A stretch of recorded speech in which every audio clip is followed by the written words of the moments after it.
Hi, welcome to the Strong Women Movement Patreon page. This is a workout that you can do when you are feeling really lazy, low energy, and you don't want to leave the living room. So I'm just stretching out my hamstrings, I'm first starting with my legs together, then my legs apart, and then I'm going to go into what I call the figure four, bending one leg and reaching over the long leg. And I'm doing this kind of fast because I don't want this video to be like super long. So feel free to pause and drop into any of these stretches that feel yummy. This is called the Z-sit or a shin box. So just sitting in that position is incredibly good for the hip to open and for things to gain more openness in the hips, hamstrings, IT bands. And then I kind of fold over the knee that's bent in front and then walk my elbows till I have a twist in my back. It feels really, really nice on the glute and low back. And then I switched and go to the other side. So now I'm going to go into what I've always called the Claude Van Damme, because I have this moment where I'm like, yo, yeah, and then back into the Z-sit. So basically just switching from Z-sit to holding my legs out in front and then the Z-sit on the other side. So it really gets the core involved and a hip opener. And it can be like really casual where you're just sort of switching from one side to the next. This can be a pretty comfortable way to sit on the floor if sitting in like lotus or cross leg is uncomfortable.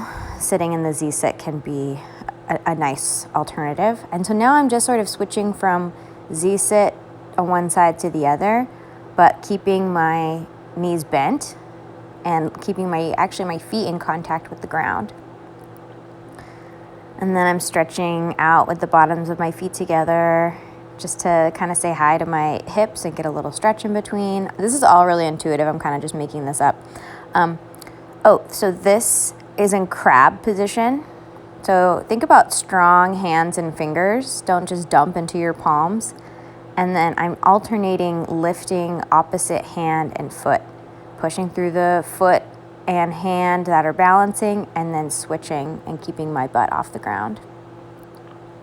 Then I'm going to walk in a crab in a circle just to have a little crawl action and switch my position.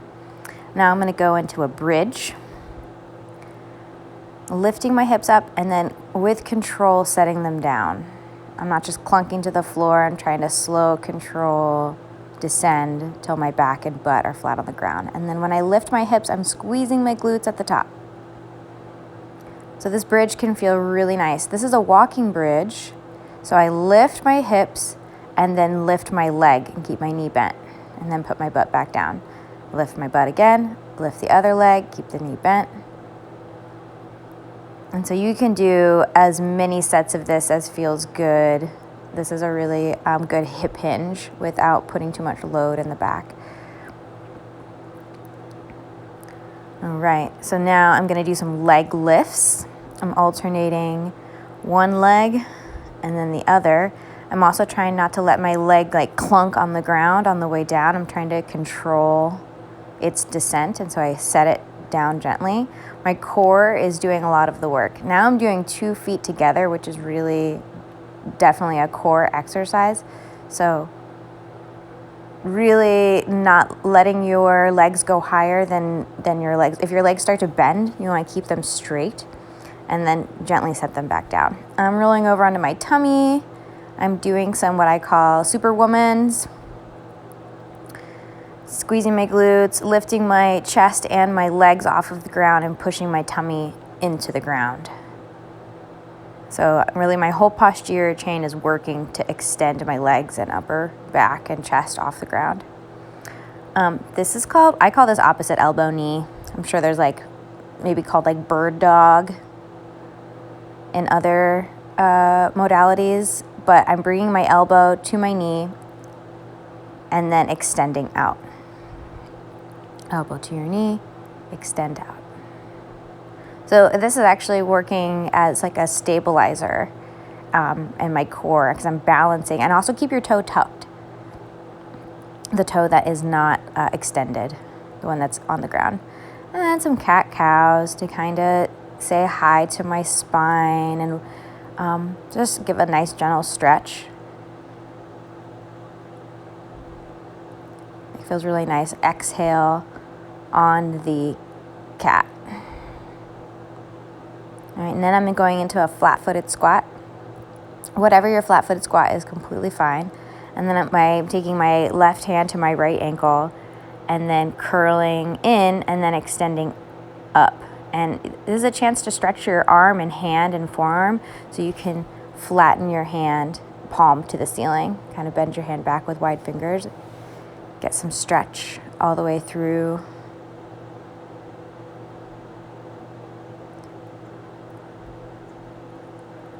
And then I'm gonna do a downward dog and walk my hands up. And just do a nice forward fold and let my spine and hips decompress.